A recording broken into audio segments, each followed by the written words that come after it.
Благодарам, председателе. Почитуван колега, најмалку мислев дека вие ќе се јавите овде и ќе зборувате за Скопје, проектот Скопје 2014 и злоупотребите кои ще ги правят според вас локалните самоуправи. Бидејќи за да зборувате за тоа треба барем онаму кај што имате можност да ја практицирате власта, да ја практицирате на сосема поинаков начин, за да докажете дека сте различни, дека сме различни едни од други.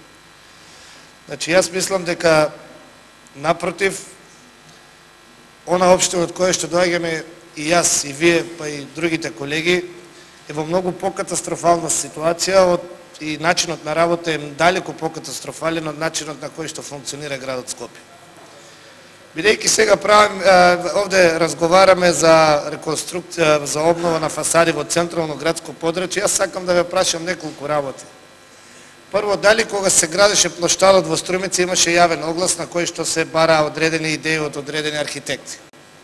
Јас одговорот го знам, го знаете и вие, бидејќи тогаш бевте дел од локалната самоуправа како директор на комуналец.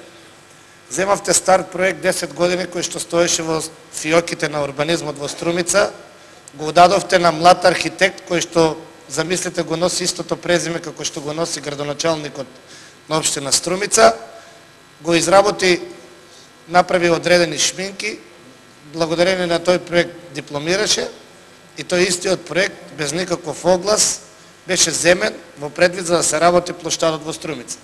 И го добив петие на мен, значи плоштад на кој што има две фонтани, од кои што знаете сами сте сведоци дека ниту една не функционира, на која едната е картата на Македонија, другата е картата на светот во која Струмица е во центарот, како се да се врти околу Заев и околу Струмица, а до него има споменик на жена со маска и некој астронаут. И па сега јас сакам да ве прашам вас, кој е стилот во Струмица? Барок, не знам, постмодернизам и така натаму. Ставивте плочки кои што вредеа некаде околу 960.000 евро, од кои после 2 години половината се сокапани. Јас секој вечер, ви излегувате секој вечер. Во самиот плоштад ви тече вода затоа што канализацијата и водоводната мрежа не ви е средена. Дали вие објавивте јавен оглас на кој што ќе баравте уметнички изглед на плоштадот? Дали вие да правите оглас кои споменици треба да се стават во Струмица?